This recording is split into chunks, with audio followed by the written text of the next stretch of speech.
Welcome back to Call to Create. I'm Connie Sokol, your host, and I am so thrilled to have two fabulous friends on today. We are colleagues, we're friends, we've been partners in crime, and we are here today to talk about the power of the LDSPMA conferences and how it can help you on your creative journey. Yes, it's true. It really does work.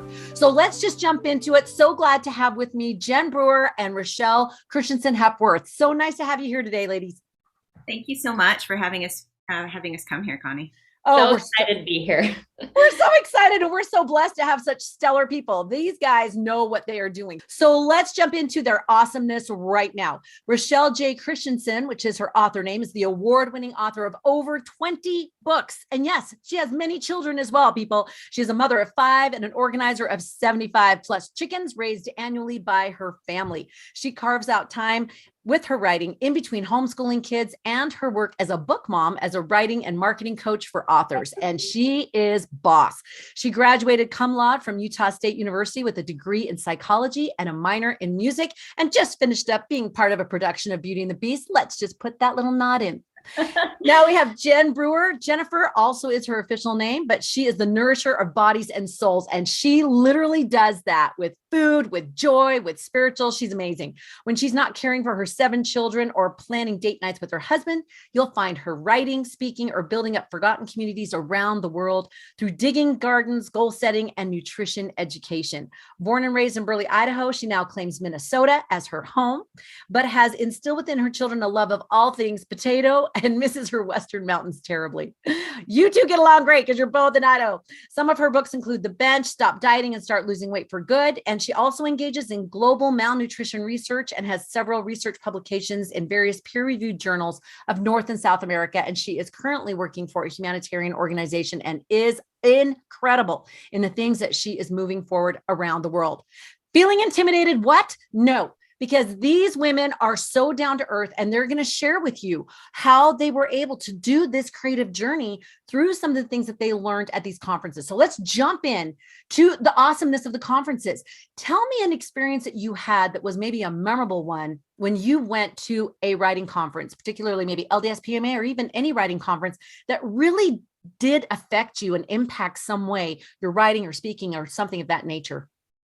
I would say for me, the very first one that I went to, it was way back in 2006, and I'd done a lot of study on my own, and I thought that I knew a lot about writing, and I had written my first book and entered it in a contest, and I took my baby, had to nurse her in between. And anyway, when I got there and I was thinking I knew something about writing, I found out I didn't know anything, but I wasn't discouraged. I was actually just in awe of the possibilities and the people that were there. Rachel Nunes, she was one of my idols. She still is. I love her books. And so I looked at all of that potential and I just got really excited because I knew that I'd found something that could help me reach my goals. Oh my goodness. In fact, I remember my first conference and I looked around and everyone's talking about characters like they're real people. And they were having all these writer conversations. And I went, my people. And I went, I'm a writer, dissolved kind of a view. I was like, oh, wow. Jen, what about you? Mine absolutely is the same. I thought I was in my own bubble with my writing and kind of weird that I liked all these different genres, nonfiction, in the gospel, outside of the gospel, and I wanted to dabble into fiction. I thought it was weird. And I went to a writer's conference and like you, Connie, I realized, there's a whole tribe of us and they speak my language and we can have these weird conversations that make even my husband kind of pat me and be like, okay, that's sweet. But that's the biggest thing is finding the people who are just, in my mind, these idols and enigmas. And you go talk at a conference and they're normal people and they actually want to help. It's not this, people have made it, people who haven't. It's everybody's there. Everybody's helping everybody else. It's such a synergy that you cannot compare anywhere else. Oh my gosh, I've got goosebumps up and down my arms. And I feel like, the music segue from High School Musical, we're all in this together, right? I really do.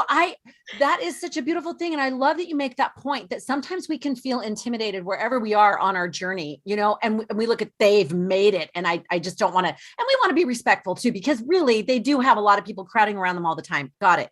But I still remember being at a Storymakers. I had this burning question. And I knew that Josie Kilpack could answer it. And I saw it at one of the rounds and I was like, do I? I don't want to be one of those fans. Right. But I just felt good about going up and I was very respectful. And I said, I have just a quick question, but I can wait and we could talk another time. And she was like, no, what do you need? And answered my question just like that. And she has become a dear friend. We just interviewed her also for LDSPMA for the podcast. So you never know when those kind of connections will happen. And that's with editors too. Lisa Mangum, I think, is a poster child for being able to be open and connecting and come on up and ask questions. And you don't need to feel intimidated. Let's get you on your path and let's get you sharing your story. Can you share a specific tool or skill that you learned at one of these conferences that really helped you move forward, that maybe you were struggling with something, or maybe it gave you an idea that you hadn't planned on, or maybe an experience that you were able to springboard off of? Was there a specific thing that helped you jumpstart a specific part of your journey? I'm just thinking, I went to a class that Dan Wells taught and I loved it. He taught about series structure and kind of how to outline. And he's the one who introduced me to the 7-point plot outline that I've used in dozens of novels. And he just showed like how you have these arcs throughout each book and connecting in a series, and how then the series has an entire arc throughout it. And the way that he explained it just made it really, I guess, doable. And for me, I'm all about time economy. I can't be okay with cutting 50,000 words. Like I have some friends that write, like from the seat of their pants, and then they're like, oh, I made it. It didn't work. So I had to go back and cut 20,000 words. I can't do that. I got to write lean and then fill in the blanks. And so that method really helped me. And just, I think going to these conferences and these classes that I took helped me become the writer that I am today. I love that. And in fact, if you're okay with it, would you mind the show notes showing that 7-point outline? Would that work? Yeah. It's well known. They use it in screenwriting all the time. So fantastic. Yeah, I'll share it with you. I think that's fantastic because I know listeners are going to be like, woohoo, give me some of that, right? Jen, what about you? Mine was, I've had so many sitting in classes. One of those was similar. It was the hero's journey. I had known about the hero's journey, but actually putting it, and this is when I jumped from nonfiction to fiction. So it was like drinking from a fire hydrant. Just what do I need to learn? How do I do this? And applying the hero's journey into fiction for me was huge. And realizing, I have a whole lot of plot holes. I had my whole manuscript done. I thought it was the bee's knees. I thought it was amazing. And not only that, but a lot of conferences will allow you to send part of your manuscript in to professionals to critique. And this sweet professional, her name is Robin, she was so kind and dear because she could have hashed it and said, honey, go try again. Instead, she probably had more notes on that writing critique than my snippet that I sent her. But it was all teaching. She was like, let me teach you why this is important. Let me teach you how to do a proper introduction. Let me teach you why you don't need 3 pages of backstory. Let me teach you. And I learned more from that was associated. It was part of the writers' conference. I could send it in ahead. I learned more from that than I would have from probably reading 20 books of somebody else's work, because she took my personal work and said, here's how to make it better. It was beautiful. And it totally pivoted my entire manuscript. Oh my goodness. And I love that you bring up that point of these other pieces that are available in the conferences. It's not just the classes. You go, you sit, you learn, you leave, right? It is these pitches and these query sessions, and it's the mix and mingle. And then it's the connections you make at the tables. I know Rachelle and I had a cool experience. I'll go ahead and let you share it, but a cool experience at a writing conference that was pivotal to a work that we decided to engage in. Yes. And I think I can't remember when I met you, but I know it was at a writing conference. Oh, yeah. I just can't remember when. We've known each other so long. And we went to a writing conference and I was sitting there and I had this idea and I really wanted to do an anthology. And I had a story written that I thought would be good. And I thought, wouldn't it be cool to have it set in this like little town and our characters bump into each other? And so then I started talking to you and I was like, do you think we could do this? And you're like, yes, we should totally do it in upstate New York. And then we like looked around the room and we're like, well, maybe we could ask her and maybe we could ask her. And basically at the writing conference, we put together what is the best-selling Echo Ridge anthology, a group of us authors, and we wrote stories in this little small town and clean romance. And it turned out to be so much fun. And really, weren't we like writing on notepad, the hotel notepad? It was the Marriott. And I remember we were at the VIP table because we were speaking. Some of us were speaking there and like, we're like getting ideas and like, oh my gosh, let's call it. Yeah. Oh, Echo Ridge. That sounds great. Okay. Well, let's have it be like this. And it'll be like a store that's going out and it's back in the old day and they want to revive. I mean, we were going to town and we were in our own little zone.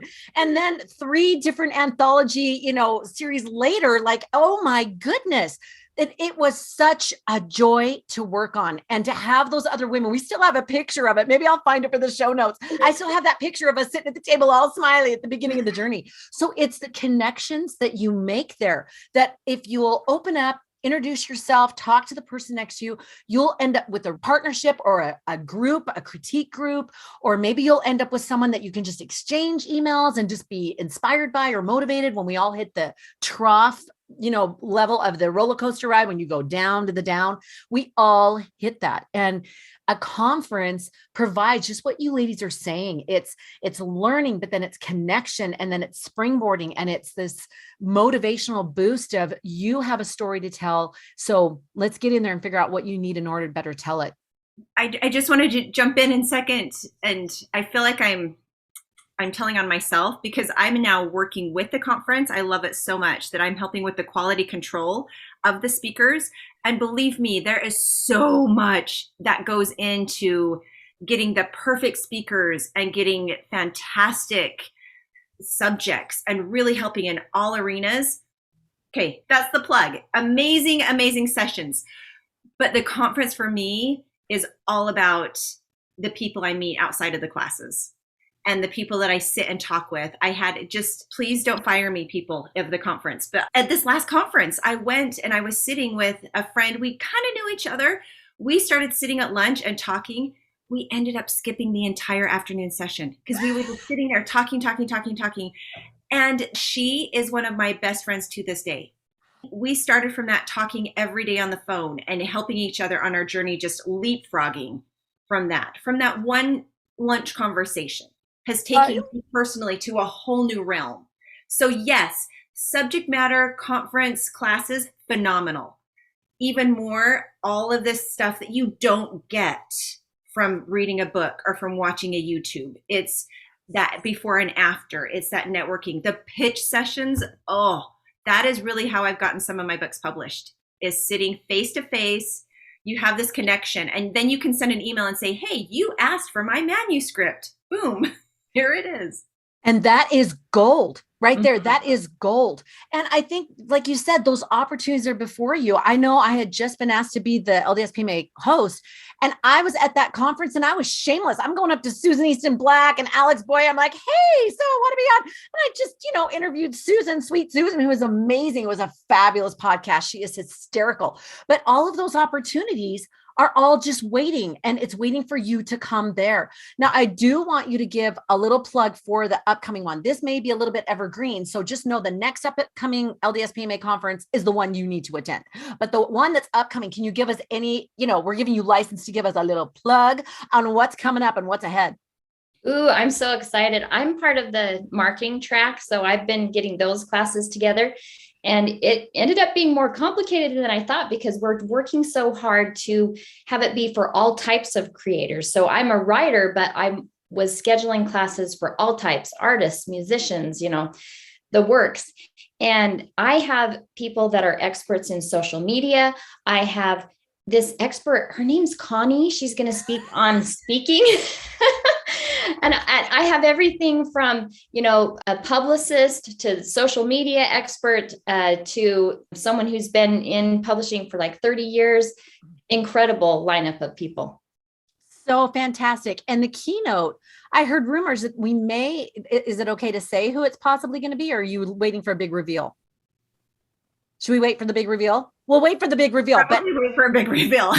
if it's this person that the rumors are floating about, oh my goodness, you do not want to miss this. So love. Any other plug that you want to offer, Jen? We are shameless about this. It really will. Like, I don't want to get in hot water with any reveals missed, but I will tell you from the last one, there was a seminar with Brandon Mole, and I brought my 14-year-old son who loves him. And I said, hey, do you want to go to a writer's conference?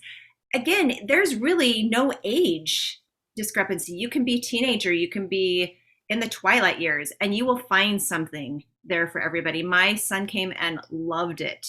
He was in heaven.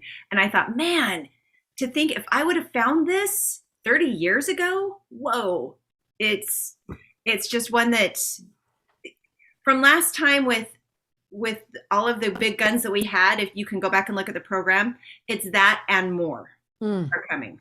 And every conference just gets more and more juicy and just up-leveled and up-leveled. So good. I hope those listening are like already off their chairs and going to the website. If people are listening, they're like, man, I'm chomping at the bit. Where do I go to get my ticket? Where's the best way for them to go and purchase the ticket? LDSPMA.org would have all of the latest and greatest information. And that you can register directly from there. They will send out links. We do a lot of social media. You'll probably find it floating around social media, but you can always go straight to the source. I love. Okay, we just have time for you both to share one final tip. If you have one thing that someone listening, if they're still kind of on the I don't know, on the fence about it, is there one thing that you would say to them, or one thought that comes to mind that's been a blessing to you from this conference? Any last thought? I would definitely say when you go to the conference, like Jen mentioned, we go for the classes, but look around, and a lot of writers are a little bit introverted, or maybe a lot. And so we tend to kind of stay in our own little world, but look around and get to know people, and don't be afraid to reach outside of your comfort zone just a little, because my first critique group I found at a writer's conference, the impact in my writing career, I can't even tell you because it's still continuing on. But one thing that was really neat is I had written a book and it didn't fit, I don't know, exactly the same style as a lot of the other stuff that I had written. And I wasn't quite published yet, but I think I maybe had stuff in the works. Anyway, I entered the first chapter contest with this book, and I ended up winning first place, and I was blown away. And I had only written the first chapter because it was just an idea. But what was really neat is Julie Coulter-Ballon, she was the chair. And afterwards, she found me and she's like, your story, I just want you to know it was so close to the grand prize. Like, it was just like a couple votes away. She's like, I know I shouldn't tell you, but I just want to tell you that. And I was like, what? And so I was even more excited. But here's what was crazy is I had a brand new baby at the time. I was like in that stage. I always had a brand new baby. But the next year at the conference, Julie found me and she's like, have you written the rest of that book? And so I was like, I've written a little bit more, but I haven't finished it. She's like, you need to write the rest of it. So I did. And long story short, that book is The Soldier's Bride, which won the Kindle Scout Award. It's an Amazon bestseller. Amazon Kindle Press published it. And I just really credit Julie. I credit going to the conferences, people like her. They're all over. I have so many good friends, so many supporters like that. We cheer each other on. When somebody wins, we all win. And that's how I feel like the community is. So that's something that maybe you wouldn't expect to get from a conference, but it's there. I love that. And I love your boldness in being able to do that bold step of saying, I'm going to go ahead and submit it, right? Not worrying about, oh, it's too dumb or other people will, whatever, but being able to submit it and be bold. I was just thinking as you were speaking, when you said your first critique group, when I walked in, you all feel like you're back in 7th grade in the lunchroom, looking for a place with your tray, trying to act like you belong and like you have tons of cool people you could sit with, but yeah, you don't. And you walk into that conference. I remember feeling that way, right? And I was speaking to Education Week, and I had a book books published and all those things. But I felt that way. It was my first writers conference. And I sat down at the first table just quick. I saw a chair and I was like, can I sit here? Then all of a sudden I hear someone go, are you Connie Sokol? And I'm like, yeah, like I wanted to look like I'm cool. Like I know what I'm doing and I don't, I'm going to be found out. And we ended up talking, and those 4 ladies had all come together, and we ended up, that was my critique group. They said, we have a critique group. And I was like, wow, that sounds really cool. And they're like, well, you do you want to be a part of it? I'm like, like, pick me, anyway, it was just the best. So you're so right. Take those bold steps, whatever it is, submit something, talk to someone, whatever. Jen, what's your thoughts? Mine goes right along with that of, I'm going to quote the We Bought a Zoo. All it takes is 20 seconds of insane courage. Of that you don't even know you had. I have 2 worlds. I have my humanitarian and my writing world, and they kind of mesh at times. And I was going to a nutrition conference for years, and all I would do was show up, go to the classes, go back. A lot of times I had babies, so I'm feeding the baby, not mingling. And one year I went and I got invited to an after conference session, and I thought, oh, I have to talk to people. And I sat in my car, in that rental car, thinking, I really want to go back to my hotel room, and I really just want to pump. I had a newborn at home. I wanted to just pump and sleep and have control of the remote. But I sat in that car and I thought, I am only going to be here for 2 more days. These people will never see me again. If I make a fool out of myself, who cares? I don't know them. They don't know me. I can just put on my bold self, which was non-existent. I'll put on my bold self. I'll walk into this after meeting. Whoa, that was 15 years ago. And I walked into that after meeting, and I can point where the rest of my life has gone from that meeting. It was a pivot moment for my entire life. I got pulled into a committee group where I didn't even know there were committees that existed in these conferences, pulled into a group. Suddenly I was on the back end. Suddenly I was having friends. We were doing off-site retreats. It leveled me up in that heartbeat. Just by that 20 seconds of who cares? If I make a fool, nobody will know me. If you go home and don't know anybody, nothing's changed. So what do you have to lose? Go 20 seconds of utter pure courage. Walk up to somebody, be bold, say hi. Can I sit by you? That's all it takes. And your life will pivot. I guarantee. Oh, I love it. I got goosebumps. I'm like, I can't wait for this conference to come. Go to LDSPMA.org and go and get your ticket, and don't come alone. That Sister Corden thing, we're kind of like taking it and applying it to this of don't come alone.